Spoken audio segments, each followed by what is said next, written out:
Good evening, everyone.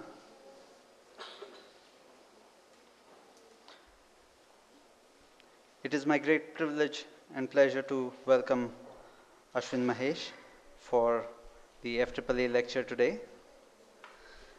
He is speaking on the topic of the publicly managed city. Ashwin Mahesh is a social technologist and a public policy researcher who studies the way cities are growing in India. He studied to be an astronomer and an Antarctic climate scientist and worked for a few years at NASA's Goddard Earth Science and Technology Center. But since returning to Bangalore in 2005, he has focused on urban development. His past research appointments include positions at IIM Bangalore, IISc, and the IIIT Bangalore. Recently, he established the Center for Public Problem Solving, an applied research organization to tackle public problems. His research and advocacy focuses on public problem solving. How can we strengthen our cities through collaboration between public officials and citizens? How much of what we expect our governments to do can be done by us instead? And how would our choices be different if we imagine government not only for the people and of the people, but also by the people themselves? Dr. Mahesh has successfully demonstrated that his approach to problem solving works. He conceptualized and helped implement Bangalore's popular Big Ten bus service and has also helped steer many of the digital initiatives of the Bangalore Traffic Police. He also pioneered the community-managed restoration of lakes in the city and is part of a team working to develop a new regime of solid waste management based on segregation at source, recycling, and producer responsibilities. Dr. Mahesh co-founded and leads the social technology lab MapUnity, which works to apply technology to tackle developmental challenges. He is also co-founder of Lithium, India's first electric mobility solution for corporate transport. Dr. Mahesh is also editor of India Together, the National Public Affairs and Development magazine, which he co-founded in 1998. He was a regular columnist for many years with Rediff.com and now writes regularly for the Times of India and many other papers in Bangalore. He was a member of the Agenda for Bangalore Infrastructure and Development Task Force between 2009 and 2013 and also served as the urban research strategist for the government of Karnataka. In these capacities, he co-authored the urban development policy of the state and also Plan Bengaluru 2020, a vision document for the capital region. Dr. Mahesh is also the National Vice President of Lok Satta Party. He played an important role in India Against Corruption from the very first campaign in late 2010 to its eventual transition into a political movement. Dr. Mahesh is an Ashoka Fellow for Social Entrepreneurship. He also won the Mafwai Award for Journalism and the Volvo Award for Sustainable Mobility. In 2012, Wired magazine listed him amongst the 50 people whose ideas will change the world. With that, and before I welcome him, I would request everybody to please switch off their cell phones. And Ashwin Mahesh, thank you.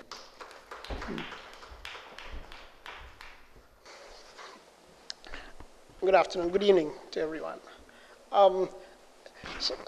So the main thing to remember from what Chirayu said is that by training, I'm an astronomer and a climate scientist, which makes me perfectly unqualified to talk about urban development, cities, and a lot of things that I will talk about. And I say this for a reason. I think it is possible for a lot more people to be engaged with the city in ways that they haven't really imagined. And while in a number of places I talk about this in a way as to enthuse people to become part of public problem solving, partly my goal in speaking here is a little different. This is an institution that studies urbanization. And therefore, the objective is not to convince any of you that urbanization is important or that you have a role to play in shaping it in the country. Instead, what I would like to do is put forward an idea and see what you think about it. And really the idea is that ordinary people can increasingly be more and more co-managers of the city. That they're not merely residents of the city, they're not merely consumers of public services, that they're not merely on the demand side of public goods, but they're actually also potentially producers of those same public goods. And that's what I'll talk about. And that's what I'd like to see what you think about.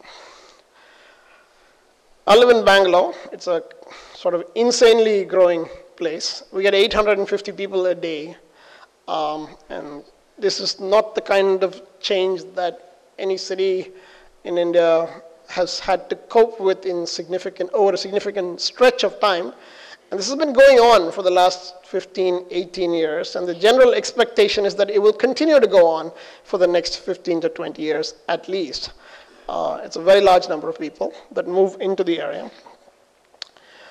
Like everywhere else in the country, we have to deal with the plethora of government interventions in the city. We have a central government, which has very many departments that impact life in the city.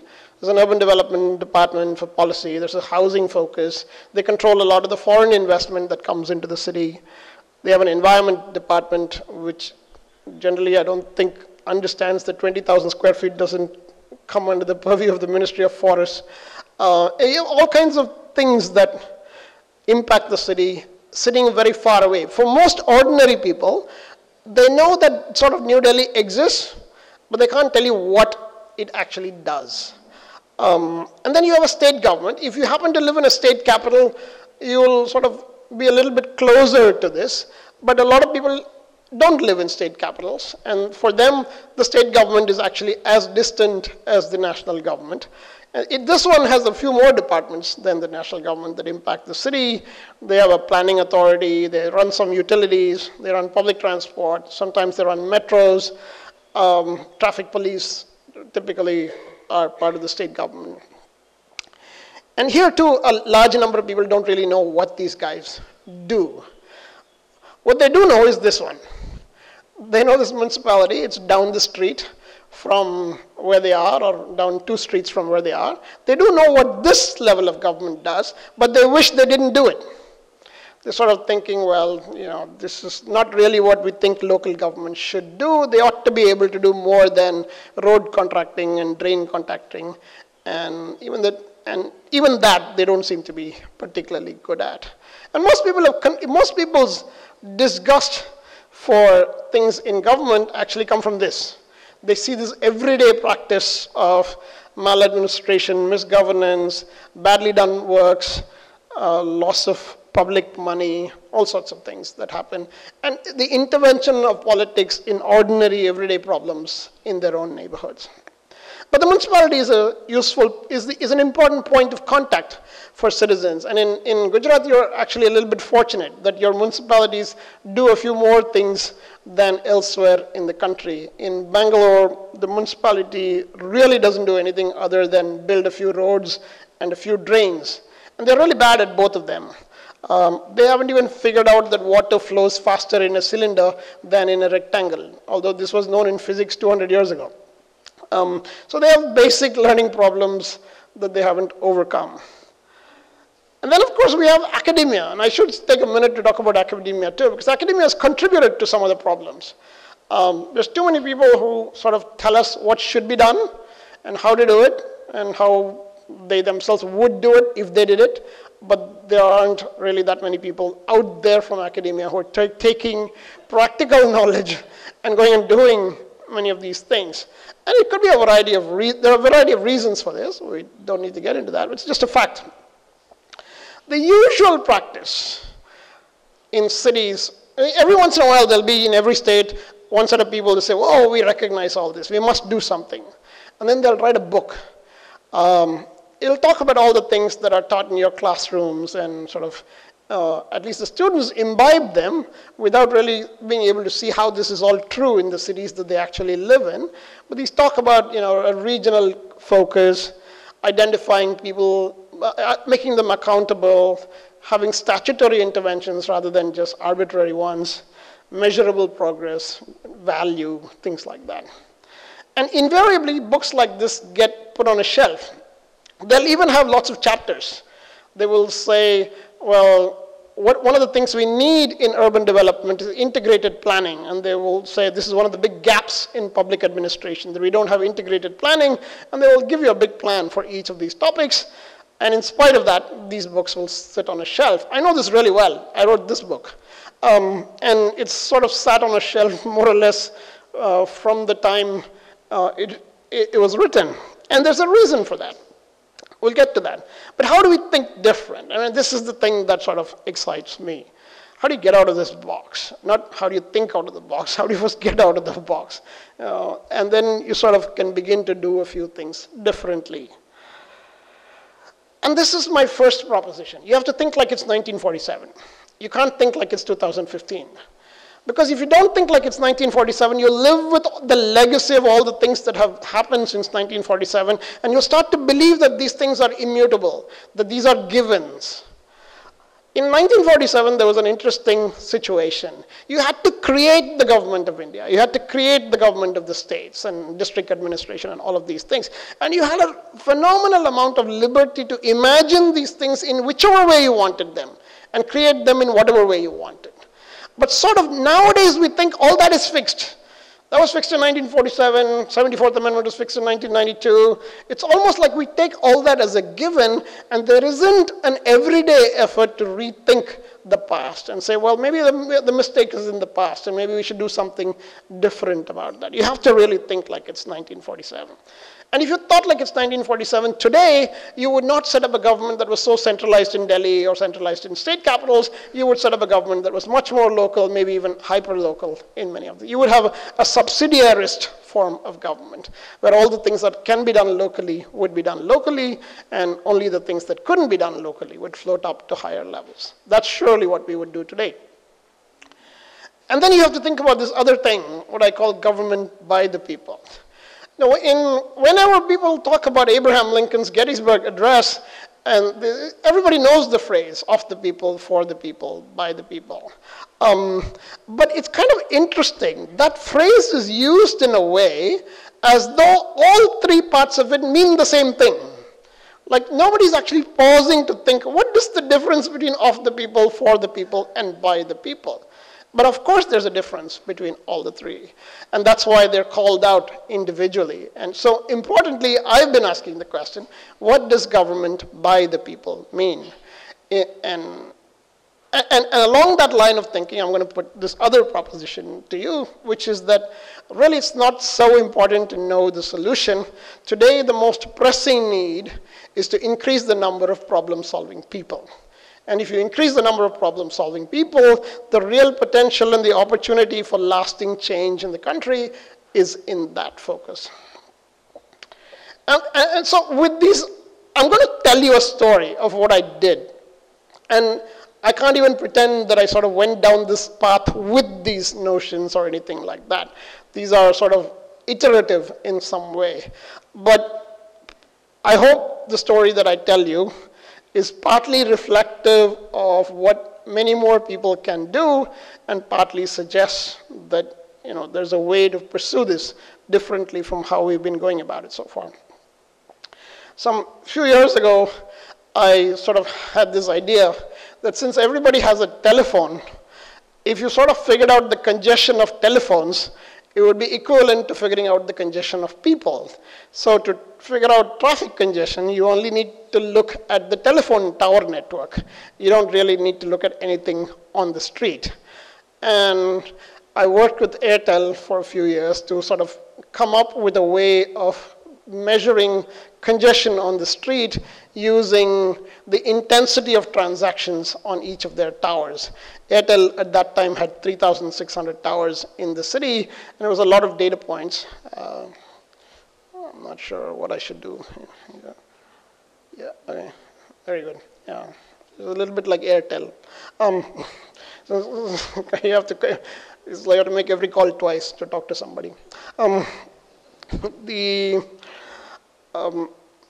So I sort of poked around with this and got some idea of what traffic was like in the city. And then BMTC, the bus service in the city, used to have GPS units in the old days. India is a very funny country. We say things like, in the old days, we used to have GPS. In most countries, once they get to GPS, it'll kind of stay, or they'll say, in the future, we'll have GPS. But in Bangalore, we are privileged to say in the old days, we used to have GPS. And there's a very funny reason for this. These jokers had an idea that rather than buying the GPS and installing it on the bus, they should make the GPS vendor pay for it. And instead of giving him money, they would give him advertising space on the bus. And this fellow barely knew how to do GPS, and these guys were trying to turn him into a media buying company. And he had no clue how to do that, of course.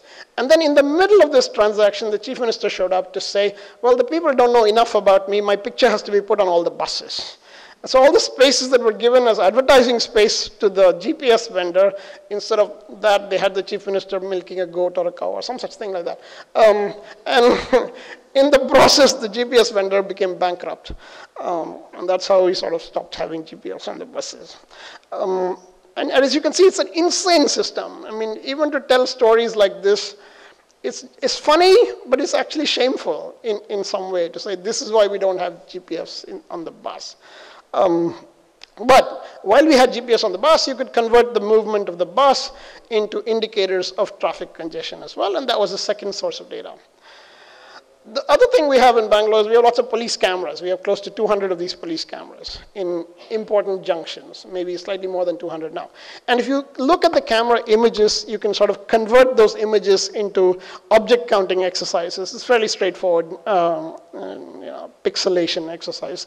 And then that would tell you what traffic conditions are like at every place, every junction where they had a camera.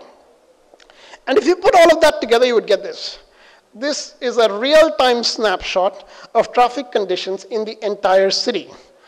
That is, for the first time, you can actually see the city. Our guys have been trying to solve problems that they can't even see.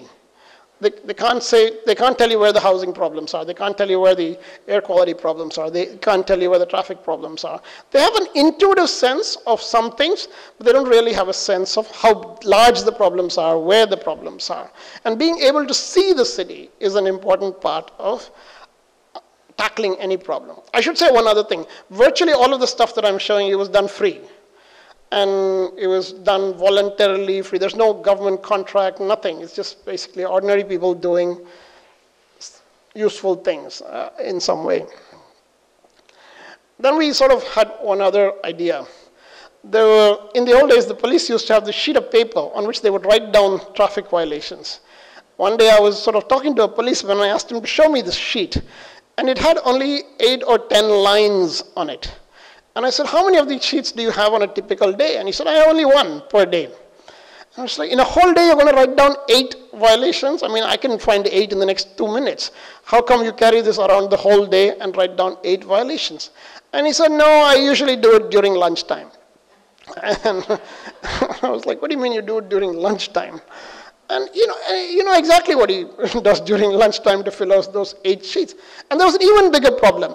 If his handwriting was legible, and if the data entry operator entered it correctly, if the computer did not have a virus, if there was power in the police station, if the internet connection worked, if all of these things were right, the thing would be sent to a database to say, find out who owns this vehicle so that we can send them a challan. And the database itself was only 50% complete, and 50% of that 50% was correct. And so by the time you went through all these hoops to actually challan somebody, most people would figure, they wouldn't even open it. And the few who opened it and would look at it and say, yeah, some fine from the traffic department, and they would throw it away. They didn't feel like it was necessary to pay any of it. The compliance rate was 2%. This month, the compliance rate is 85%. And all we really did is to say, you don't need all these things. The phone can do everything. It knows the location, it knows the timestamp, it can talk directly to the server, it can query the address database directly. All the things that you're trying to do through these intermediate steps can be done by the phone instead. Of course, a lot of young people didn't really like that because they were quite happy with the old system, but it's had its positive benefits. And then this became the BlackBerry-powered enforcement system that we have in the city. It's almost 5-6 years ago, Bangalore became the first city in the country to have an entirely digital enforcement system. We don't have paper.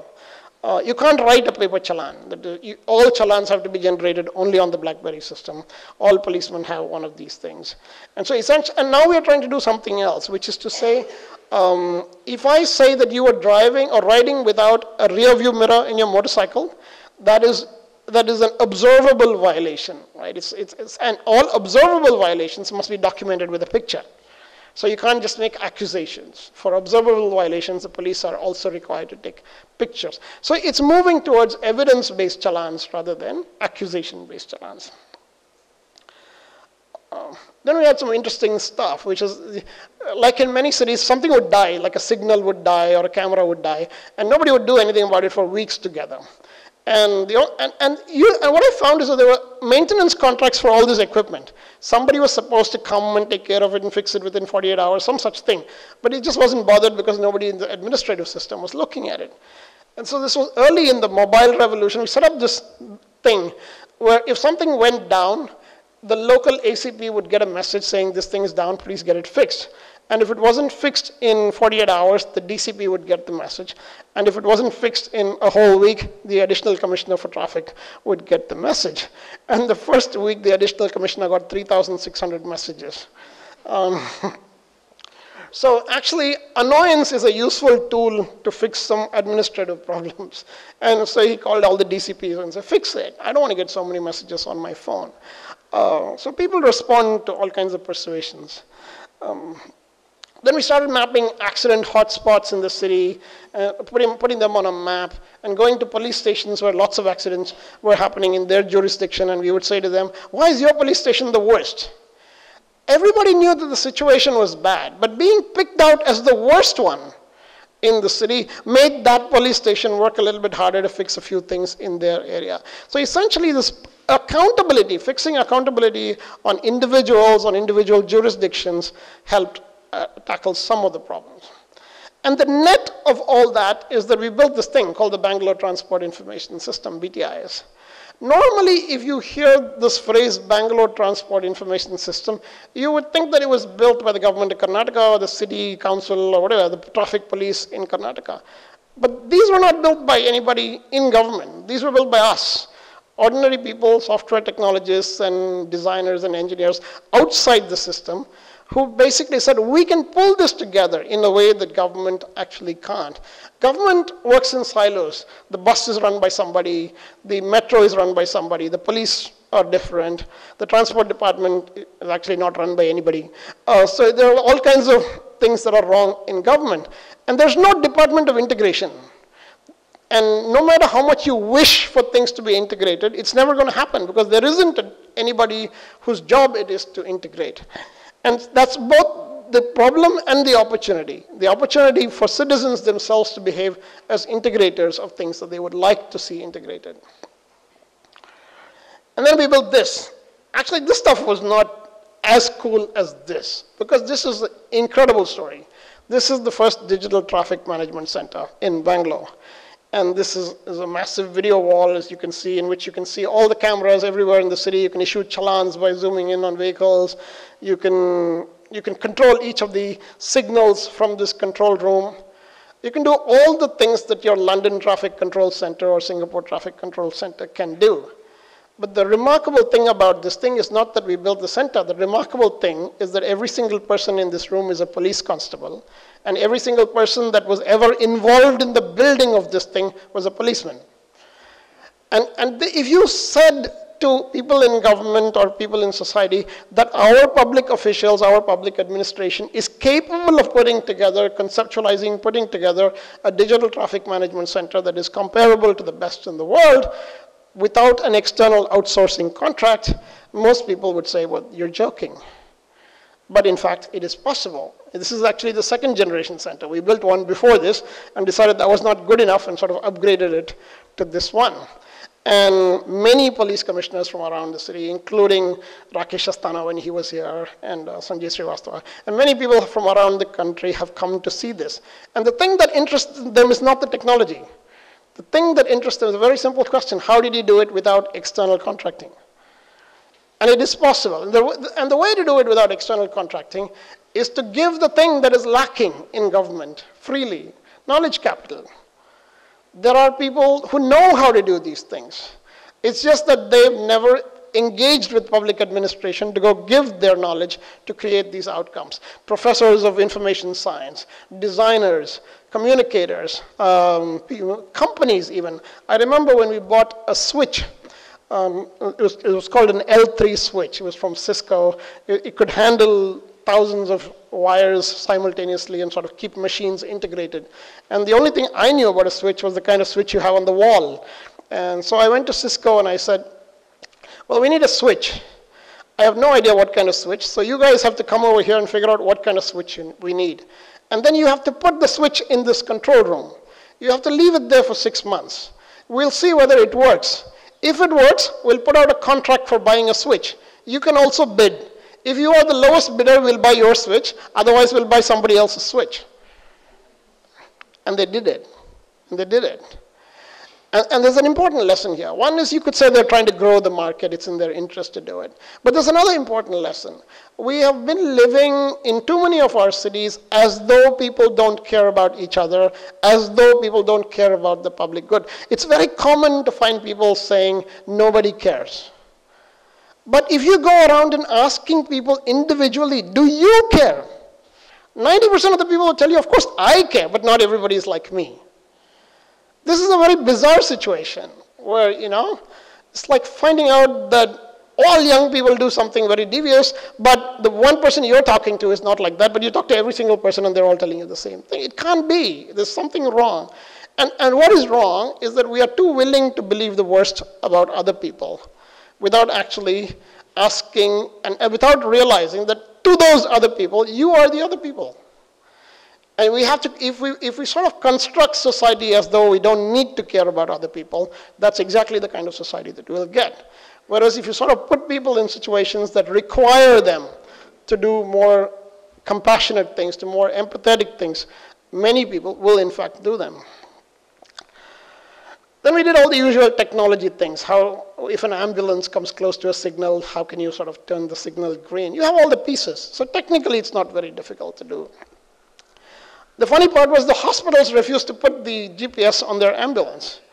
This is the funny part. It's like everybody talks about ambulance being stuck. Why can't we do something about it? Why can't these damn police do something about it? The police wrote to every single hospital in the city saying, all you have to do is put a GPS on your phone or put this application on your Android phone. It's free. 90% of them wouldn't do it. Because it's just, they're so used to their systems of lethargy and the systems of complaining about how the other things don't work for them, that the basic interventions that they themselves were capable of doing, they were not willing to do that. It's not that anybody said, no, we won't do it. They would actually behave exactly like the babus. They would say yes and then not do it. And it was kind of weird to see that mirrored in society. So all of this led to some other stuff, which is one day the managing director of the bus company came to me and he said, well, you are always working only with the traffic police. Why don't you help the bus company instead? We are much better than the traffic police. At least we'll get something done. It's arguable who is better than who. It's sort of like comparing two dysfunctional entities at that time at least. But one good thing is that they were sort of willing to receive some input. And so we did something which fundamentally changed the bus system in the city. We did this thing called the Big Ten bus. And if you've ever been in Bangalore, you would have seen this bus. It's a direction-oriented bus. It's sort of on all the radial roads that come in and out of the city. There are 10 of those roads. There are radial roads coming in and out of the city. We decided to run high-frequency bus services. On some roads, the bus will come every 45 seconds. Right? Essentially, we were saying that these are the major corridors. If you occupy and flood these corridors, more people will take the bus. If you eliminate waiting time, if you make this shortest path, the straight line distance, heavily flooded, people will take the bus. Even if they have to change routes, they will take this bus because there's no waiting time. And around the world, direction-oriented bus systems have taken on quite in a big way. Even your BRTs are essentially direction-oriented bus systems. And in India, one of the challenges has been outside of Ahmedabad, any city that called its bus service a BRT seemed to fail. And we said one of the things we're never going to do is call this a BRT. We're going to build a BRT from the ground up, and only when it's finished we'll call it a BRT. And we did one other thing. I'm not sure how many of you are from the South, but this is a fully designed bus, as you can see. It's not your usual bus. You can spot this bus a very long way off. It looks different from every other kind of bus. It's branded on all sides. It says Big 10 in very large letters. And if you know to read either Kannada or Telugu, you'll realize that it says big in both English and in Kannada. So it actually is sort of, from a communication point of view too, it was an extraordinary thing. And this was done by a local design studio in the city. We sort of one day I went to them and said, hey, you guys would like to design a bus? And they were like, yeah, right. We're going to design a bus. I mean, so the next day I took a bus over to their studio and parked it in front of their studio and said, this is the bus, do something. And they were just totally flabbergasted. First, they didn't believe that anybody would actually ask them to design the bus. And second, they didn't think the bus would actually come to their office and say, well, do something now.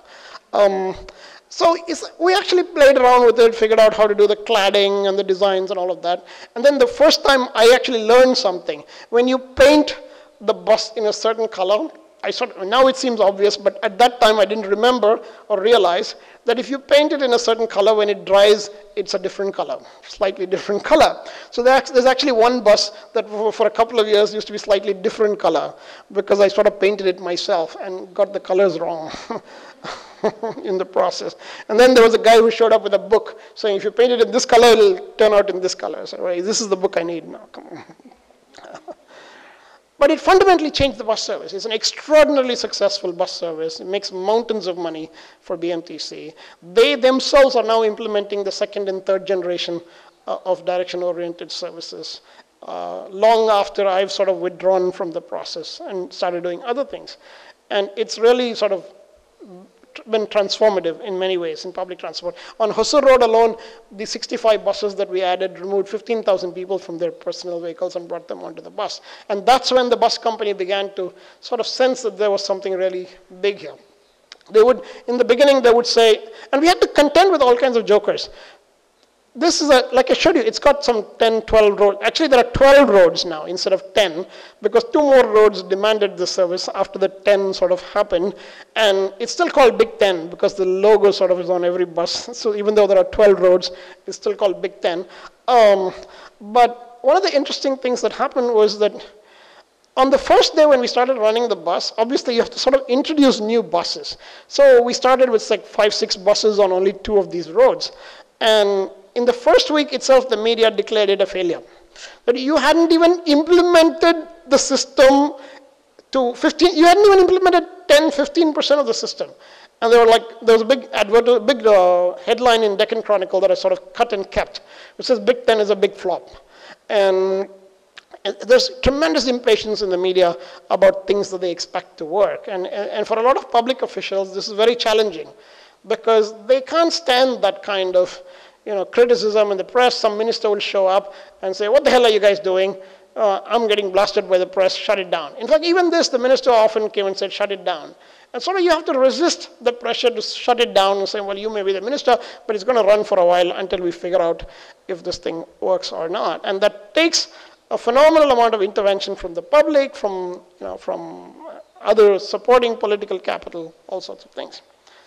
And then they would show me this data. They actually one day came and said, well, we're going to shut down the bus because it's losing money. And I said, you guys must be really stupid. People are hanging from the door of the bus. How on earth can it be losing money? What do you expect to make money? They ride on top also? And of course, they were not losing money. It's just that they didn't know how to read the data.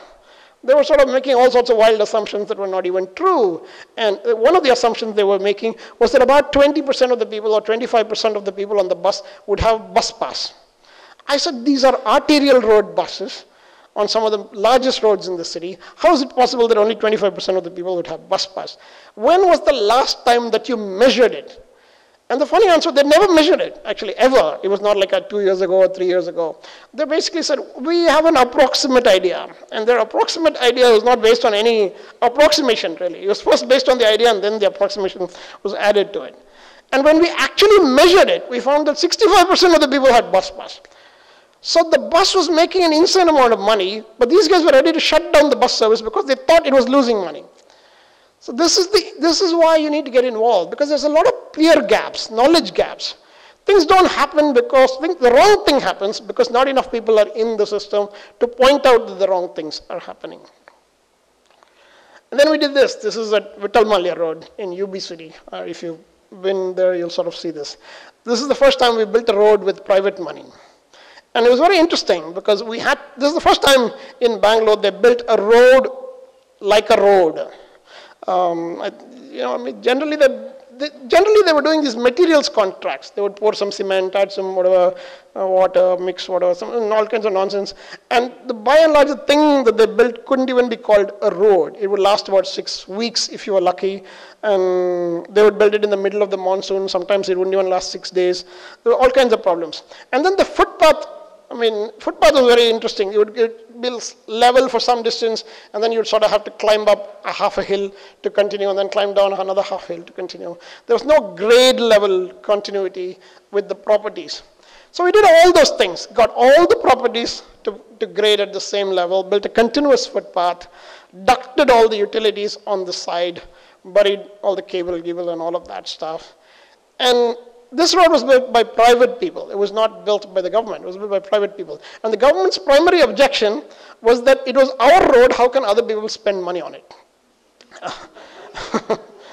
And so it took 2 years to convince the government it's okay if other people spend money on the road. You should be happy if other people spend money on the road. But once this road was built, we had this example of how to build a road. And it cost an insane amount of money. That's why you couldn't build it in government, because it cost like 3 times as much to build this road as the BBMP's way of building the road. But the wonderful thing about this road is it's never needed to be built in the last 6 years. This is exactly how it looked 6 years ago. It's still the same way. I suspect it'll be this way for another 15, 20 years at least. In the meantime, all the parallel streets have been built 3 times, 4 times, 5 times, and BBMP kept telling us those are cheaper. And after a while, they started looking foolish, saying that those things are cheaper, because this thing is built only once, and those things are built many times. One day I asked the commissioner for a road history file. So what is the history of this road? What are all the projects you've done on it? And he explained very carefully, we don't keep such records. It's very damaging to us if we keep such records. And there are all kinds of fictitious records that go on in the municipality. You should actually go and count the number of works that are going on in your municipality. When I counted the ones that were going on by BBMP, I found 33,000 projects. I don't even think, there's need for 33,000 projects in the history of the institution. But somehow they created 33,000 projects that were going on. You can actually, in many cities, build a house with the government's money. It's quite easy, actually. All you have to do is create a fictitious bill which gets paid in the municipality. And if you pay off the accounts officer, he'll pay the bill. So it's basically, you can sort of rig the system to use public money to build whatever it is that you want to. And stuff like that was happening all the time.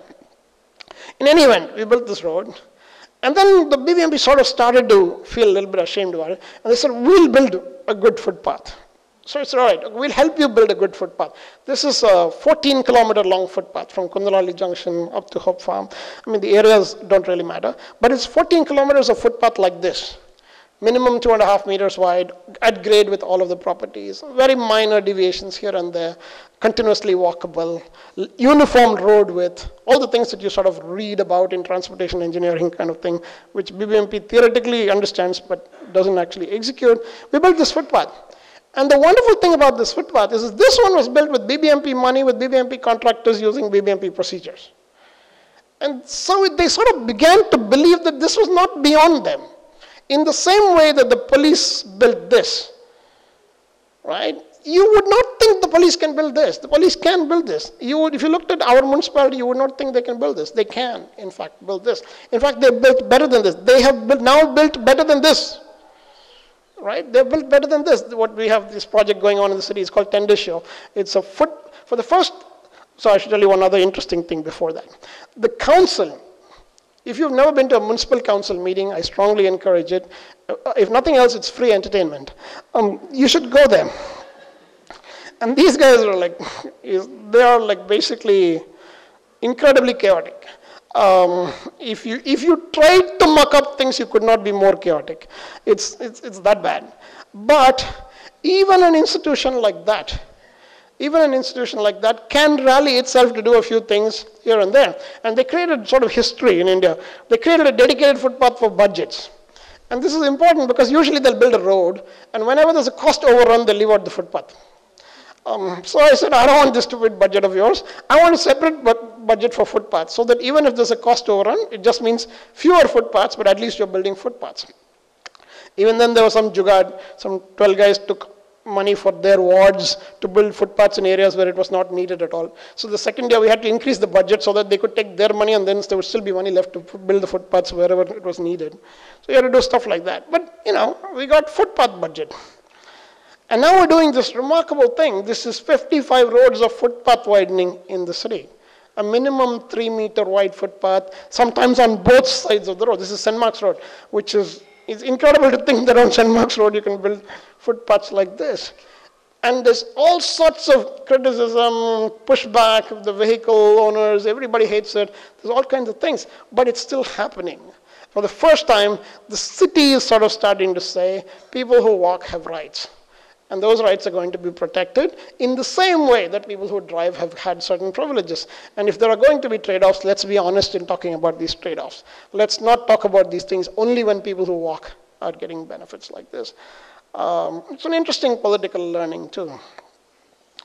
I won't talk about metro. Metro is mostly like a toy train in Bangalore. But hopefully one day they'll finish digging that tunnel. It's almost like Escape from Alcatraz now. So you kind of, and they're digging with that rock chisel kind of thing. Roughly at that pace it's going. You know, these guys are actually not so bad. I once went to the housing department, the slum housing board or some such thing it's called. So I was doing this review, and if you ever go to a government department, when you're sort of like influential or powerful or whatever, if you go to the government department, the first thing they'll do is they'll sit you down and they'll give you a slideshow. It'll say, welcome to Honorable so-and-so, or some nonsense like that. And then they'll give you a list of all the inputs over the years that they have sort of done. You know, we give this much money for this, that much money for this much money for this. And they won't show you any of the outputs or outcomes. So there's a reason for this. At the time of independence, Nehru had all these grand ideas. He would promise outcomes. He would say, India will become great, India will become this, India will become that. Then after about 15, 20 years, the guys sort of figured, this is not going to happen. Let's not point to outcomes. We'll just talk about outputs. So many buildings, so many benches, so many, all those kinds of things. And then they said, well, this outputs thing is getting very hard. Let's just stick to inputs. So much money for this, so much money for that, kind of thing. Now they've sort of, you know, most state governments have gravitated to the last level. They stick to announcements now. They don't even go with like outputs. So it's kind of interesting, but this is what you have to work with. Then we did this thing, it's called Number Cycle. It's a cycle sharing program inside IISc campus. It sort of struggled, I'll be the first one to admit it, but a lot of good things happened. I went to a cycle company and said, well, you guys make cycles, right? I need about 200 of these cycles to try something. And they actually gave 200 cycles free to try it out. And this again goes back to this idea that if you appeal to people's best instincts, they will do lots of things that are good for the city, that they will actually say. And also it helps if you're doing some good things yourself. Because a lot of people will do good things if you're doing good things for the city. They will say, well, okay, banda kuch to kar raha hai, let me also help him a little bit, kind of thing. So we ran this cycle sharing program. It was kind of interesting. It wasn't a great success, but we kept it going, and now it's expanding outside the campus into some of the city neighborhoods as well. And then we have this thing called Cycle Day, which is now growing all over the country. The weekend closure of streets for cycling pedestrians. There are about 6 to 8 neighborhoods per month, but increasingly at a higher and higher frequency. Our goal is to eventually do it in 20 neighborhoods every weekend. And I think that's achievable. And then I did this interesting thing with BMTC. I went to these large companies and said, if you give me the addresses, I don't need the names and all that. If you give me the addresses of where your employees live, we can plot those on a map and compare that to the BMTC bus service and figure out how the bus service should be changed to serve large campuses. We have lots of large campuses where literally tens of thousands of people, in some places hundreds of thousands of people work. So doing this kind of exercise is very useful to the bus system. This is an example of a recent local intervention where in Whitefield area, the residents came up with their own revision of traffic flow in the area and got the traffic police to implement it. About 90% of the people seemed to like it. There will always be a few people who didn't like it or for whom it was a little bit of an inconvenience. But it was a good learning experience that you could actually work with the police to suggest improvements in various things. And they seem willing to take some of these ideas. This is stuff that I'm starting to do now. It's called Lithium. It's an electric taxi service that I'm trying to build out. Everybody knows that 50 years from now, you're not going to be running cars on oil. Everybody knows that 50 years from now, not all of us can be in our personal vehicles. That shared transportation will become that much more common and useful and necessary. But what we don't seem to know is when will that transition happen?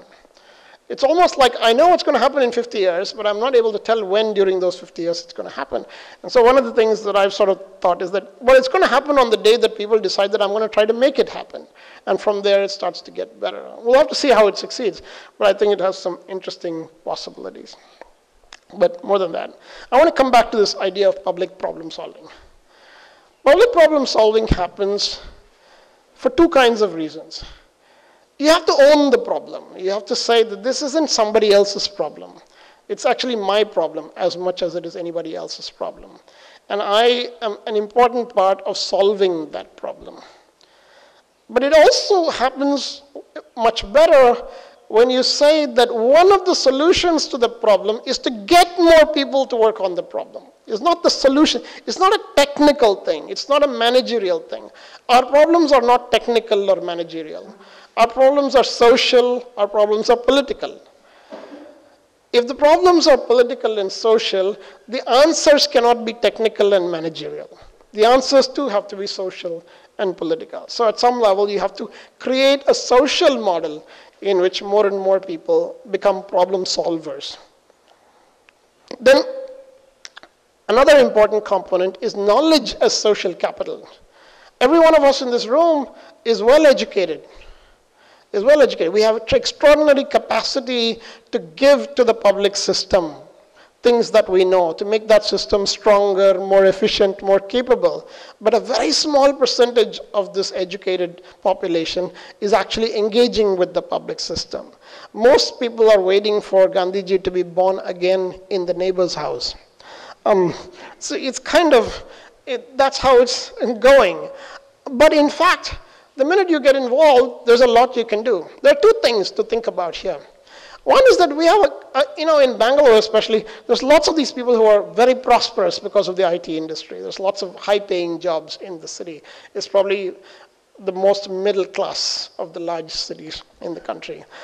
And a lot of people will tell you that they feel personally very successful in their lives. You ask them how they're doing in their jobs, how they're doing in their careers. They'll tell you about lots of things that they're doing that they consider to be very successful. Yet these same people, not only in Bangalore, but in every part of the country, yet these same people will tell you, if you ask them to fix some local problem in their own neighborhood, they will immediately tell you that they can't do that. It's a kind of schizophrenia, if you ask me. That with one side of your brain, you think you're a super achiever and you're on some trajectory to Mars, but with another side of the brain, you can't even make the most small thing happen in your own neighborhood. We've allowed ourselves to live this dual life in which we feel simultaneously successful and unempowered. And we sort of have to break that by saying, this can't be difficult. It's just about some small thing that's been done for 200 years. How hard can it be?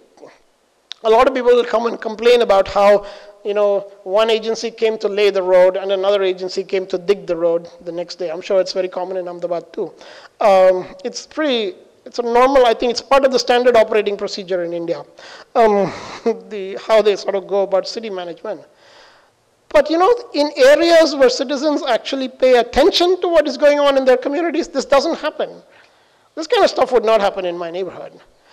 Before something like that, before projects happen in most neighborhoods, there will be local ward engineers, local water board engineers who will come and say, this is what we plan to do. that if you are an everyday involved person in city government, nobody will come and do chaotic things in your neighborhood. The chaos that you see on the street reflects your lack of participation, and that's really the problem. The problem is not merely their chaos. So all of this together, sort of in my mind, produces part of the answer to the question of what can ordinary people do. I think ordinary people can do extraordinary things daily and in many ways that we don't even imagine. I used to study Antarctic clouds, and before that I used to study stars. I don't know a damn thing about urban development except stuff that I've sort of learned by doing all these jugaad things on the ground. And I feel like if I can do it, many more people should be able to do it. People like you who have formal education in all this should be able to do this in your sleep. Even BBMP sometimes does it in its sleep only, but that's for a different reason. So now we're starting to do another set of things. I mean, I showed you a lot of stuff to do with mobility. I want to now spend a little time telling you that this thing can scale. A lot of people think it's all right to do small civic things, but how is that ever going to scale? I generally point out to them that this is not a small civic thing. There are 800 buses that run on the direction-oriented system. This is not a small civic thing. This, by no measure of civic can you call these things small. These are extraordinarily large things in public administration, and it must mean that there are more and more things that you can do like that. So we're now building the Bangalore Environment Portal, which will capture air quality. I set up a weather, so I did the usual small thing. Set up a weather station in your house first. Measure only one thing first. Measure temperature, then measure humidity, then measure carbon dioxide, all the things that are easy to measure. Then go find a sensor that can measure SOx and NOx and various other things that are a little bit harder to measure. Then put the same sensor in 3 other people's house. Then put it out and say this is the pollution level. Then start talking about how this pollution level is very contrary to what the State Pollution Control Board seems to be finding or not finding. You sort of begin to open up the system to participation by more and more people, and that's really what begins to address the problem. They can't look away from the fact, if you build an Ahmedabad transport information system, the Ahmedabad police can't really ignore that. Because it's going to come in the Times of India or whatever, Hindustan Times and whatever other paper you have over here. There's going to be a story about it that begins to come up. And the system begins to engage with you because you do things that are part of the system. So here's I'll tell you what some fun stuff that I did. This is the stuff called, now I'm calling this Safe Bangalore. But when I first built it, it was called CID Network. I mean, CID is not a good word these days, but especially in Karnataka. When it was kind of interesting. One day I went to, I used to be an urban advisor to the government for a few years. One day I went to Shimoga, or one of the districts in the state, and the superintendent over there, he showed me the list of all the people that he was trying to catch. And I noticed that one of them was in Warangal, which is in Andhra Pradesh. And I said, how are you going to catch this guy? He's not even in Karnataka. He said, well, this is how it works. I will write a letter to the headquarters in Bangalore saying this guy is in Warangal, we need to catch him, please do something. They will write a letter to headquarters in Hyderabad saying there's a guy we need in Shimoga, he's in Warangal, please catch him. And from Hyderabad, they will write a letter to the superintendent in Warangal to say, well, we've got to catch this guy, please catch him. And I said, in that time, the guy will move from Warangal to Shimoga. And how are you ever going to catch him? And many of you, especially the older people, I'm sure, you remember Veerappan. This is basically what he did. Tamil Nadu police will come, he'll go to Karnataka. Karnataka police will come, he'll come back to Tamil Nadu. So basically, if you move jurisdiction, they can't catch you at all. And so I wrote a little script. Because it's very easy to figure out where Warangal is. I mean, all the 660 districts, where they are is very well known to everybody. And at least which state they are in is very easy to discover. And so we wrote a little script, my friend Sridhar and I, we wrote a script to figure out, based on every policeman's list of people to be caught, who should be intimated by this, rather than sending it through this chain of headquarters to sub-headquarters and all that rubbish.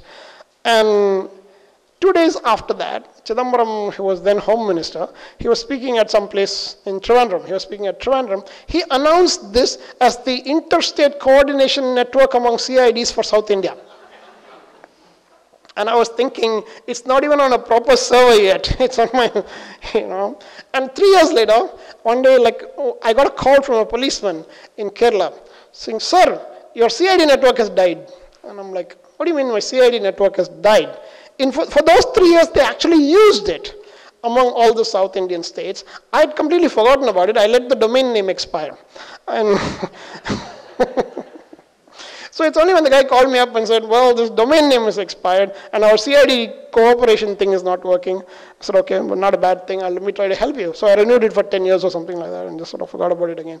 But it was useful, and we tried to catch all kinds of people, narcotics peddlers, guys with outstanding warrants, all kinds of jokers that you really don't want to encounter. But it was a good experience. And now we're sort of trying to repurpose a lot of that for what we call Safe Bangalore, a public safety platform for the city. Then I decided to build a heritage system. This is kind of fun because I used to volunteer a little bit with some heritage organizations. And when I was a member of the Abide Task Force, we did some restoration work in historical areas. And there's a very nice reason to do this too. In India, we have this thing that I call the 6-step history of India. Most Indians know only 6 steps of history.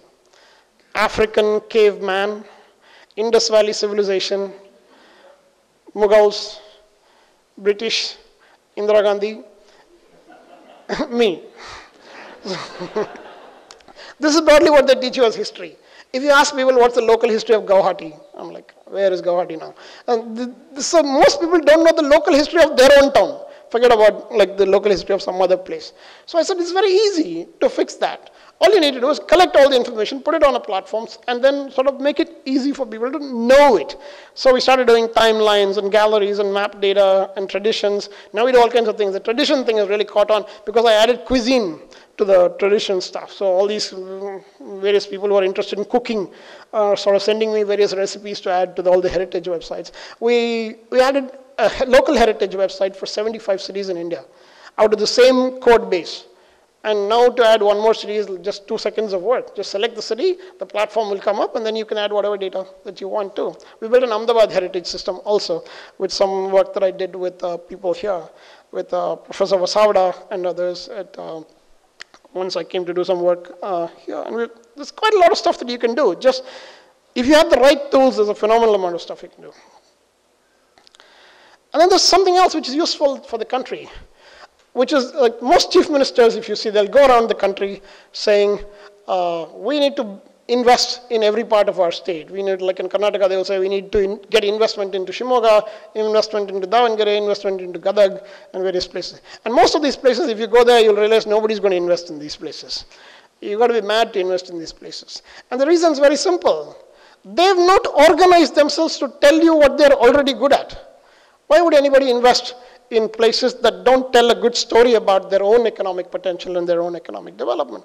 So we built these industry cluster analysis to be able to tell what is each region good at and use that in investors' meets. Right? Imagine going to Vibrant Gujarat and saying district by district you have a way of showing what those districts are really good at and what the trends for the last few years have been. In Karnataka it's really bad. At least you guys have something.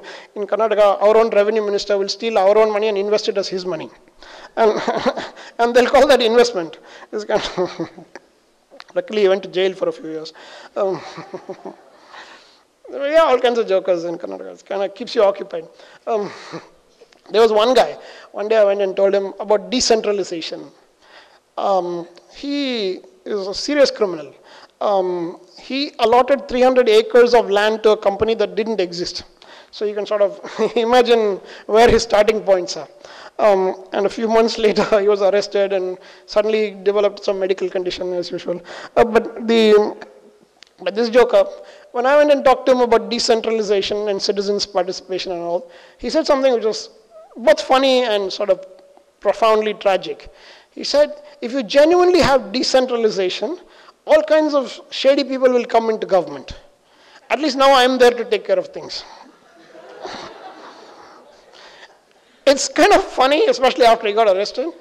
When his son got arrested, his son claimed in court that he was not a public servant because municipal corporators are not covered by the CRPC. So he said, I'm not a public servant. Imagine that. an elected representative claim in court that he's not a public servant. But there's a great irony in this. These people use the system to abuse the system. He's using the fact that he is the minister to deflect the claim that there should be decentralization. He's saying, what do you know? The people have elected me. I represent the people. And this is something for everybody to think about. If we don't go and try to fix things, we can't blame anybody for it. They actually use the system as reasonable defense against any claims that you make on it.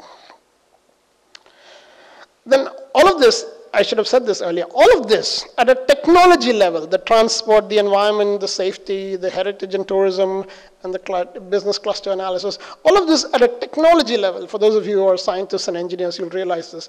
It's GIS, it's MIS, it's mobile technology. So there's a common stack of technology that can anchor all of this together and make each of these platforms easy to build.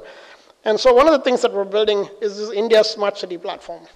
Except that unlike a lot of the other smart city platforms that people are talking about, ours is going to be super lightweight and mostly free. And it's not going to be only for the cities. We believe that more than smart cities, what you really need is smartness in the city. It's not about governments being smart. It's about businesses being smart. It's about citizens being informed and making intelligent decisions out of being informed. And it's also about governments being smart. If you have separate things that happen for government and for citizens, invariably that produces its own kind of problems. And this is really a good example of that. This is another thing that's really taken off in Bangalore. Most people think of Bangalore as a garden city. Actually, in my mind, it's a lake city. Even today, there are 185 lakes in the city. And there are 198 wards. So literally, in every ward, there is a lake on average. And most people's houses are within 500 meters of some water body. And these water bodies are actually very nice because we have reasonable weather year-round. They're great outdoor spaces. Most people who live near these water bodies, if they were nice, would never go to Cubbon Park or any of the big parks in the city because these are as good as going to those places. This place on the left is called Puttenahalli Lake. Puttenahalli Lake actually became quite famous as the place where citizens first started cleaning lakes in the city. It was done by one of my neighbors primarily. She lives above me, a lady named Usha Rajgopalan. And one day Usha came to me and said, look at this damn thing. It's supposed to be a lake. Why don't we do something about it? So we cleaned the lake, literally. So 5 or 6 of us, we sort of started cleaning up the lake. And the municipal corporation people came and said, who the hell are you to clean the lake? I thought about telling them I'm the municipal corporator, but I thought that would be a little bit of a stretch. But so we said, you're not taking care of it. What's your problem if other people take care of it? And sort of you push that system hard enough at some point, they said, okay, you take care of it. And then over a period of some year and a half, we turned the picture from what's on the left to what's on the right. Right? It's even better in some pictures. But all it really is, you sort of say the local community will take care of things. And along the way, I did some interesting stuff. There was a lady whose property was on one side of the lake. And as we were sort of fencing the lake, she came and said, can you not leave 20 feet for me to access the lake privately, directly from my house? So I said, why only 20 feet? We'll put the fence around your house. You'll be able to access the lake from anywhere in your house. And she didn't think that was very funny. She said, you don't know who I am. I'm so-and-so's mother, so-and-so's wife, and all of that stuff. I said, I've never heard of these so-and-so people. But in any case, we'll do one thing. We'll sort of have a conversation about it the next day. And the next day, we actually went over to her side of the lake, and some 15 to 20 of us went over there to talk to her. And a remarkable thing happened. This woman who had told us one day, you don't know who the hell you're dealing with, I'm going to stop you from fencing the lake properly. Now she said, well, obviously what you're doing is the right thing. It must be fenced. The fence must be put in the right location. No exceptions. If necessary, I'll pay for it. And there's a lesson in this. When you participate, decisions change. Corruption is about private transactions that happen when nobody is watching. If more people watch, if more people participate, you actually get public good outcomes. There's an even funnier thing. There used to be a peepal tree somewhere, I can't tell where. One day there was a guy who came and cut the tree. And so Usha went over to him and said, why did you cut the tree? And he said, well, this is a people tree. If you're not careful, people will convert it into a shrine, and then something else will come up. It'll just be too much of a pain to take care of it. So we thought best to cut it. And so we said, well, nobody has bothered to convert this into a shrine. There are lots of people here every day. And in any case, who the hell are you to cut it? And he said, well, I'm the local, whatever, corporator's brother-in-law, or the local party president of some BJP Congress, something like that. Something that clearly had nothing to do with cutting trees. And so I said, you'd better not touch any more trees. And he said, I've been telling the municipality to cut this tree for a long time. They're not totally ignoring me, so I thought I would do it myself. And I went home and I wrote a letter to 6,000 people in the area, saying this guy thinks that just because he's the local dada, he can cut whatever tree he likes, and he needn't bother to ask anybody. And in the evening, the municipal corporator came over to my house, and he said, sir, you do whatever you like, but please don't tell 6,000 people about me. The thing is, there's a lesson in this. Most of us, we never go and tell other people, don't vote for this guy, because he's the problem. The system there's a certain middle class mentality that says, I may think whatever I think, but I'm not going to try to influence another person. It's a really stupid idea. If you want good people to win, and if you do nothing for them to win, how on earth are they supposed to win? Right? You have to get engaged with the system and feel comfortable with the idea that you're going to try to make the people that you want to win elections. There's just no other way. If you want to go to an exam and pass the exam, imagine if you told yourself, well, just don't bother going to the exam. You're not going to be able to pass the exam. It's the same thing. You can't really crack these things. And now we have like close to 40, 50 lakes in the city, which are handed over to local communities. And there's an interesting story there too. What I did after we got the first one cleaned up, we drew up an MOU with the municipality saying that the local community will actually manage the lake. And you know how like little kids are, most of you will have siblings, and if your parent had given you like a toffee or a candy bar, you know what the first thing you do is? You go to the other child and say, see what I got, right? And that's exactly what I did. I took this MOU and I went around the city to other lakeside communities and see, I got an MOU to manage the lake myself. And these guys all went to the municipality and said, why the hell did you give this only to Ashwin? Give this to me too. And slowly, one by one, some 30, 40 communities now have management rights over local lakes.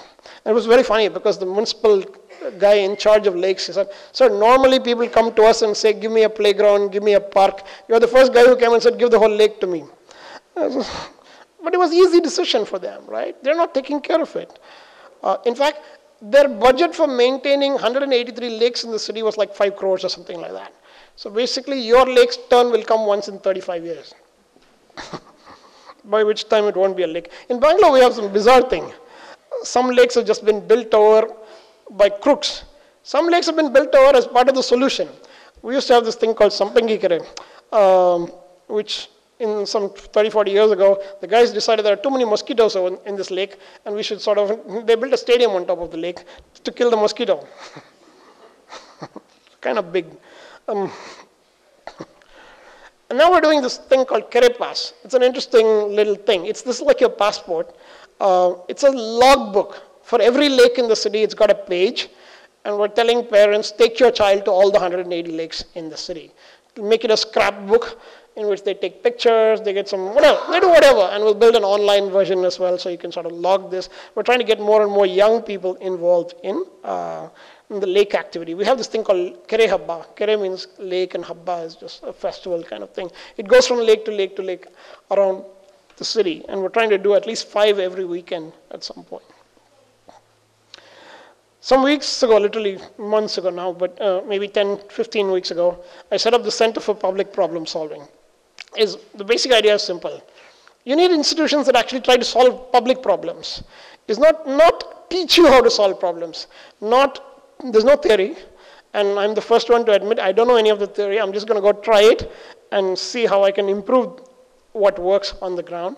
And we're finding that lots and lots of people are applying to the Center for Problem Solving, including from here in CEPT, and saying, well, this is not a bad job for me to try to do after I graduate to get a couple of years of experience in actual public problem solving. And I want to leave you with a sense that really significant things are possible by ordinary people too. Like I said earlier, it's not only about small civic things. We did this thing called Kasa Mukta, which literally means free of garbage, about 18 to 20 months ago. In Bangalore, there's a major garbage problem. And it's for a reason. We've been dumping garbage outside the city, like everywhere else in the country. City trash is dumped in landfills outside in villages. And the villagers don't like it. We have a stupid system in which if you take trash and dump it in some villager's house, and if he protests, the police will arrest him. This is how it is. You see what happens. Around every city you'll see this. Every once in a while some villagers will protest. The police will arrest them and take them away. This is really stupid. In fact, it's the opposite of what it should be. If you try to throw your trash in your neighbor's house, you really get it. But cities are always doing this all the time to village communities outside the cities. So we sort of said the answer is in actually being more responsible about your trash in the first place. Segregation, reuse, recycling, extended producer responsibility for companies that produce plastic and tin foil and things like that. So all of this is now starting to take hold in Bangalore, not because the state is forcing you to do it, because more and more communities are starting to do this voluntarily. One of the things that we got done is that we separated municipal waste handling in large campuses from normal household waste handling. So people who live in apartment communities, people who work in large campuses, they manage their own trash. So about 1/3 of the city has now moved away from the municipal system to a system of managing its own trash using empaneled contractors. They can choose who they want to go with for waste disposal. So there's lots of service providers that have come up as a result of this. It's something that's growing in scale also. Some months ago, I sort of wrote to the Prime Minister's office saying, you need to pass a law. If you really want Swachh Bharat, I mean, think about this. If you really want Swachh Bharat, it can be done very simply. All you need to do is pass a law that says you can't take trash from one area to another area without the permission of the receiving area. If you pass this law, it'll work backwards from there, and you will be forced to handle your trash more responsibly. As long as you can externalize your costs, you have no incentive to manage this thing yourself. So we're hoping, we call this dumping saku, which saku in Kannada means enough. So we're trying to get the Prime Minister to introduce the dumping saku law. Hopefully at some point it'll happen. Then I did one other thing with a bunch of other people. It's called Mattandu Kaveri. Mattandu means one more in Kannada. We're trying to see how the city can get an equivalent amount of additional water as what it is getting now. Now we're getting about 1500 MLD of water from the Kaveri, and we're trying to create a system using a combination of things: lake restoration, dual piping, water conservation and harvesting, reuse of treated water. There's some 6 groundwater recharging. If we did all of these things together, we can get one more river's worth of water in the city. Bangalore is a very unique place. Even today, it rains more than the piped water supply. The rainfall is more than the piped water supply. And yet we're sort of always thinking, when are we going to run out of water? Every once in a while you get these huge news articles that says, Bangalore will go dry in the next 7 years or 8 years. It's not at all necessary to have those kinds of fears. All you really need to do is work with a certain amount of sense about what the needs of the future are and fix these things. Then we're doing one other thing, which is sort of fun, because this year, the companies are forced to give money to do good things, thanks to the CSR law that got passed.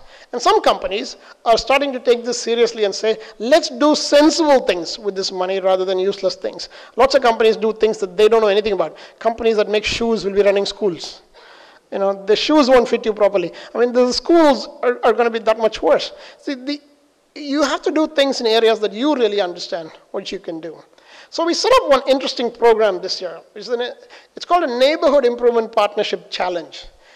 Civic groups and welfare associations in each area can propose a civic improvement project, and through a competition, 5 groups will actually win 12 lakh rupees each to actually carry out the civic improvement in their area. And we think we can get lots of people interested in civic improvement by channelizing corporate social. This is money from just one company. If you did this from 10 companies, you could get 100 projects like this going in the city every year. Then we did something else, which is incredible when you think about it. Bangalore is the largest city in India without a commuter rail system to connect to the suburban cities, or the satellite cities. Bombay, Delhi, Madras, Calcutta, they all have suburban rail systems. In Bangalore, we sent a proposal to the Government of India, to the Planning Commission, in 1983. They're still reading it. And various kinds of things will happen. People will fight with each other. We had a very fortunate time when the Chief Minister and the Railway Minister were both from Karnataka. But that was the fortunate part. The unfortunate part was each wanted the other out. And so like between the two of them, we couldn't get anything going in this thing. But the commuter rail system was actually proposed by a group called Praja. They went and studied the tracks. They went and studied the trains that are actually running on the tracks. They figured out what the capacity to add more trains to the tracks is. And they actually made a full-fledged proposal on how to run the trains in Southwestern Railway, got this funded, got this accepted, and a special purpose vehicle set up in Indian Railways to run this thing. We still need to actually operationalize it. But this is a remarkable thing when you think about what a citizens group can do.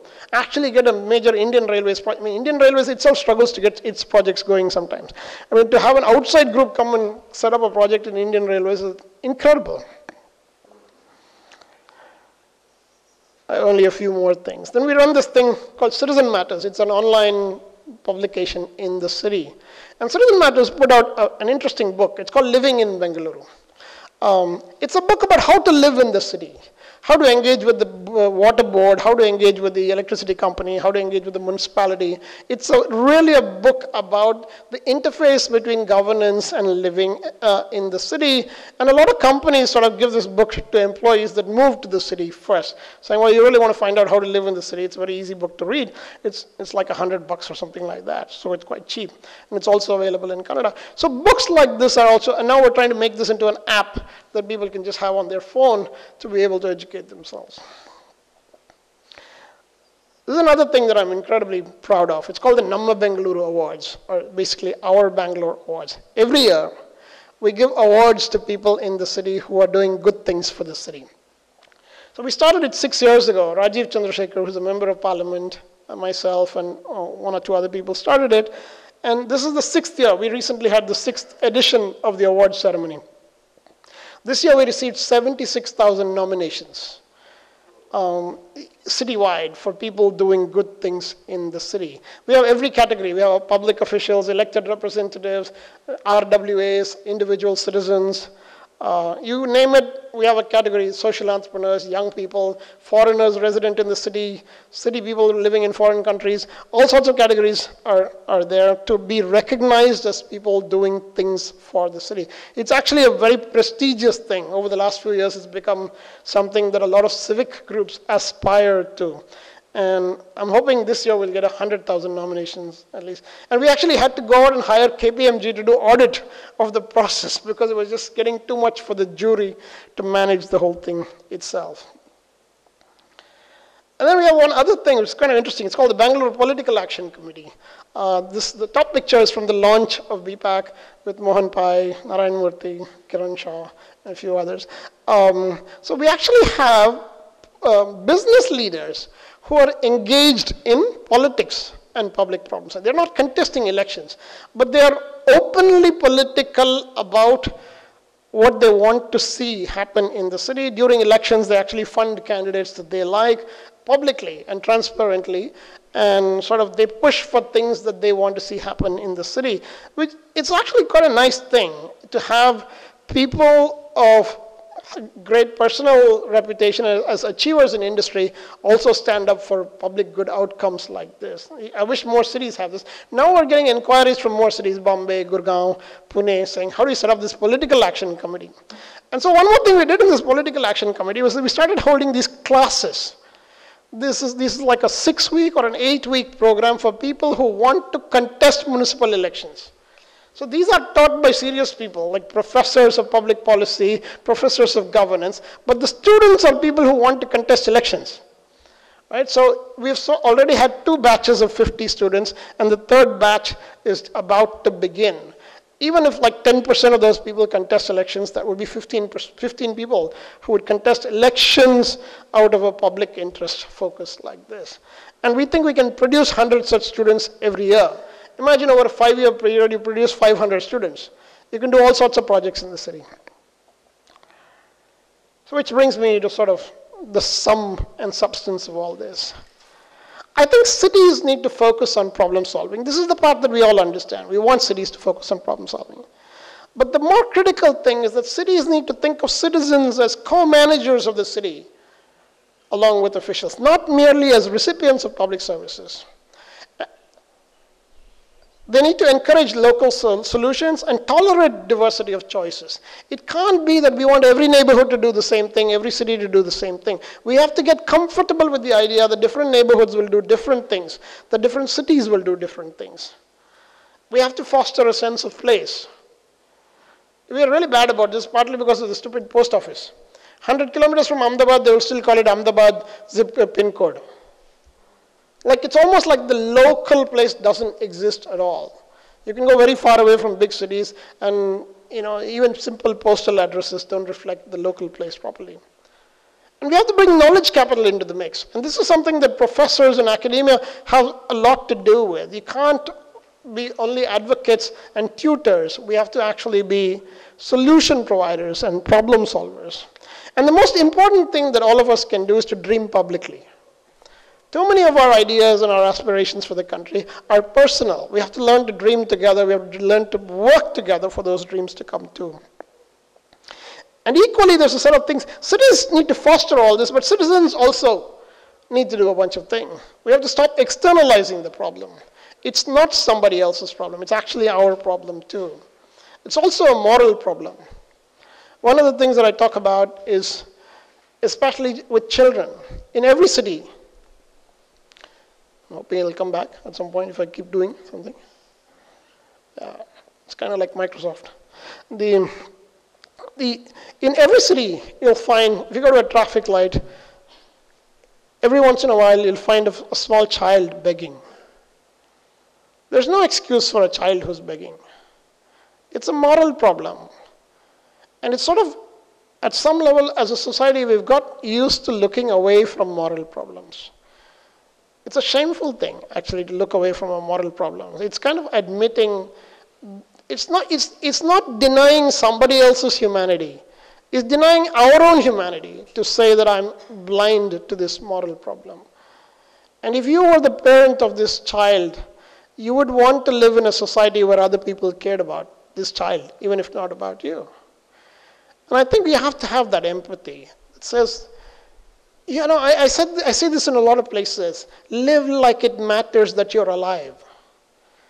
And a lot of people sort of take that to heart. Most of us are not living like it matters that we're alive. Most of us are living lives that if we were to die in the morning tomorrow, other than a few people, nobody else would care. This is a very tragic thing that we have allowed ourselves to become.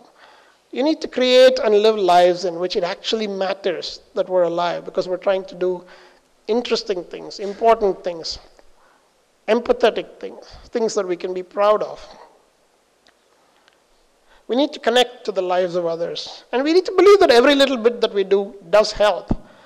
It's not that everyone can do a lot. It's not that everyone needs to do a lot. But above all, don't do nothing.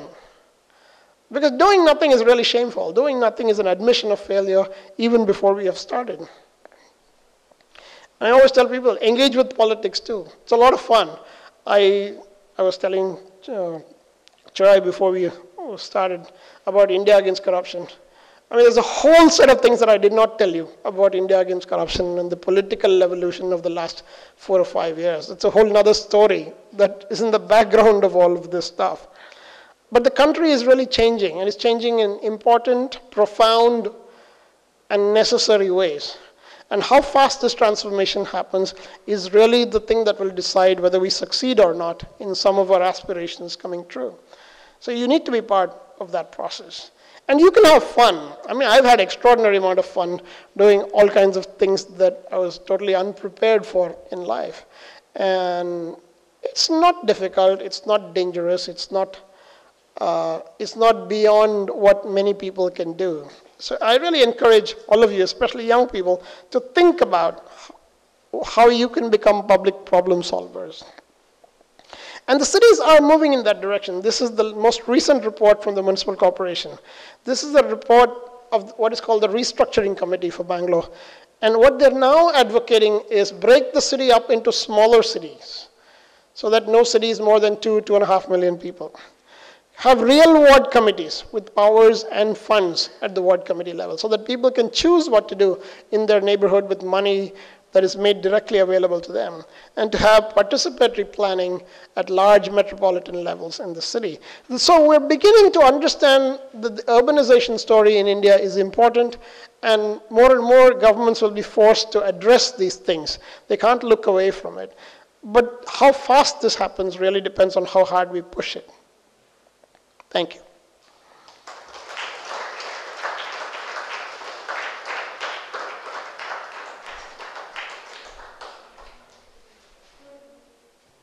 Happy to questions, take questions, comments, advice. We can take a couple of questions at a time, maybe 2 or 3 questions, and then you can answer to them. Sure, yeah. Hello. Yeah. So thank you for the insightful presentation. We really enjoyed it. So apart from being a student here doing Bachelor's of Planning, I'm also the co-founder of a startup called Transpose. So you spoke about computer vision for traffic mobility issues, and we presented this idea at IIHS in Bangalore, and we actually received a fund for that too. Now, when we tried to implement this in Ahmedabad, the whole idea, we tried to interact with the government for various permissions, and even though the media keeps talking about how essential intelligent mediums are required and things such as these, we found it really hard to convince them to mobilize our efforts. So what would be your suggestion to actually encourage the government to take interest? So even though we spoke to the commissioner and we spoke to various officials, even though we received a positive response, when the procedure actually reached the point where we had to place a sensor at heights and get the video feed and things such as these, we received nothing, like it was blank. So it's kind of demoralizing and kind of breaks the whole thing. Okay, I'll address it. We'll take 1 or 2 more questions. Yeah. Anybody else? Okay, I'll talk about this and then we can sort of come back to that if you want, because it's a fairly important point. If I was the police commissioner, I would ignore you too. And that may be a blunt thing to say. But one of my good friends was police commissioner in Bangalore for a while. And he would say, Ashwin, there'll be a guy, he'd come to my office and say, it's insane the speed at which people are driving in front of my house. I absolutely need you to put a speed breaker in front of my house. And his neighbor will come the next day and he will say, some moron has filled the street with speed breakers and now they're proposing to add even 1 more. Can you please make sure that no more speed breakers are added? And he would sort of listen to both of them and call both of them together and say, you two come back with a common solution. And then I will implement it. And the reason I'm saying this is partly because they are bombarded with people coming and saying, let's try this, let's try that, let's try this, number 1. If you were in their position, you would try to filter the number of people who came and the kind of people that came, because you can't possibly listen to everybody. There isn't enough time to listen to everybody. So what you would do is first you would ask yourself, if I tell this person to go away, will he come back? And if the answer to that question is no, you can be sure he will tell you to go away. The very first thing that they are checking for is persistence. Right? I'm not saying you're not persistent, but there's a reason why the system behaves like this. It's a highly irrational system. The police commissioner, the traffic commissioner has never done anything to do with traffic until he became traffic commissioner. He doesn't understand your solution any more than the average other persons out there in the city. It's new to him too. I'm not saying that your technology isn't right or your vision isn't right or it can't be done, but they don't have a mechanism for cracking this in a way that absorbs knowledge and works with it. And invariably also they are sort of always worried that people come asking for money, that people will say, okay, fund this or pay me to do this. Right? I mean, very few people, in fact, one commissioner told me, only idiots like you will come and do everything for free. Actually, we need to set up a system in which more and more people feel inclined to do things for free. I'd be happy to give you data that you can sort of try stuff with if you want out of Bangalore. There are interesting, yesterday I was at a competition called CODS, something data sciences, whatever. Xerox and a few other companies had organized this. Students at VIT in Tamil Nadu, students at IIIT in Delhi, students at one or two other colleges working on social technology approaches to traffic management kind of thing. So there are such initiatives going on in the country. It's not, you might also end up in this unfortunate situation where your city police commissioner is really a jackass. It can happen because there are many guys out there who are sort of should have retired or been expelled from the system a very long time ago, but our system dutifully carries them through to about 40 years of service and 30 years of pension. So in a way, you could get stuck once in a while with that. But by and large, if you're persistent, it will pay off. The unfortunate part is that sometimes you have to be really persistent, that you have to give months of effort for that to happen. But I can, I will say from my personal experience, by and large, very few things that I have tried did not work. In many cases, it required a very long period of effort. But by and large, they did work. And as the first few things started to work, the time period needed to make subsequent things get accepted became better. So I would encourage you to stay the course, but try for parallel action in other places. It doesn't have to be your city. It can be any city. It doesn't have to be only these people. It can be anybody that takes your idea and runs with it. Find that ecosystem in which you are welcomed, and then you'll start to feel better about what you're doing too.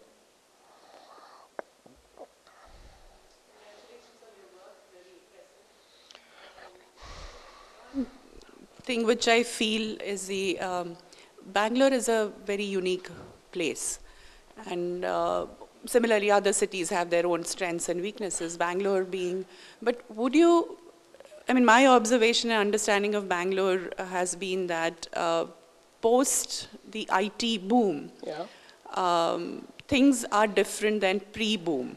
So, there are more resident welfare associations, there are more citizens groups, there are more NGOs, there are more activists out there post IT boom. Do you see any connection? That might be factually correct, but most of the welfare associations are not made up of IT people. No, not IT people, but there are people moving into Bangalore, and it's a new city for them. So it's a city of people who have just moved in, and they need to understand city in a different way compared to a city which has been historically growing at certain pace. Yeah. So do you see a difference, and is there anything in that concoction one can do something else vis-a-vis other? It's hard to say. I've sort of seen these sorts of things in Mysore too, which is a much smaller city, but in that sense it's a much more settled and historical city. It's not new like Bangalore. There too, people are getting interested. What is different? In Bangalore, we've had 15 years of citizen involvement in public problem solving. It started with S.M. Krishna's government and the Bangalore Agenda Task Force, which was continued in Yediyurappa's government through the Agenda for Bangalore Infrastructure Task Force. And there's a nice evolution to it. When Krishna set up BATF, it was really his thing. But when Abide was set up by Yediyurappa, Abide began to behave as though it was its own thing. So there was Yediyurappa and there was Abide, and they didn't always agree with each other. Now we've reached a stage where it's no longer necessary for the government to set up these bodies. They exist themselves. And they are independently able to push the system to do different things. It will take time. But what I would say is that it's easier for other cities to repeat what works in a few cities like Bangalore. I've seen stuff work well in Gurgaon, for example, and maybe for the same reason, because it's a new city with different kinds of people moving in. It doesn't have to be that different kinds of cities create or foster different kinds of engagement with city government. It usually helps if a few people lead. This is the thing that really distinguishes it, in my opinion. If a few people lead, then the rest of it becomes easier. In systems where there is interest but no leadership, it's harder to sort of make this thing stand up. Any other questions?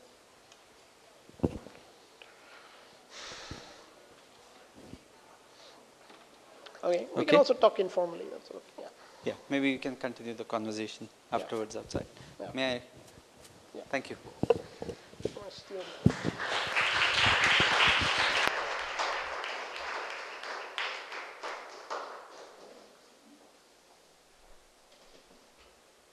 May I request Rutul Joshi to give the vote of thanks? Thank you.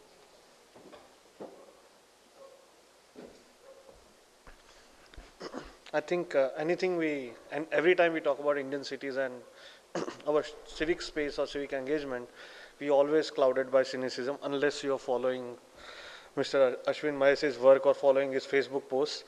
I think he tells us two very, very important things when it comes to citizenship and civic engagement. First is our civic duties. We often feel guilty, and we often hear from government sometimes tauntingly that it's your problem. We have created infrastructure. You are the one who's not really fulfilling it.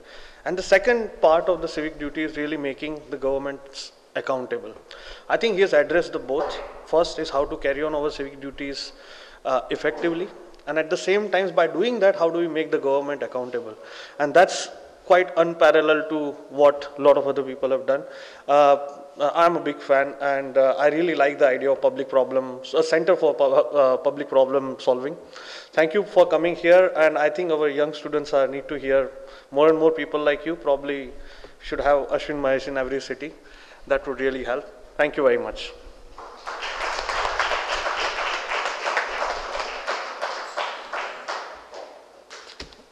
On behalf of FAAA, we would like to give Mr. Ashwin Mahesh a token of thanks.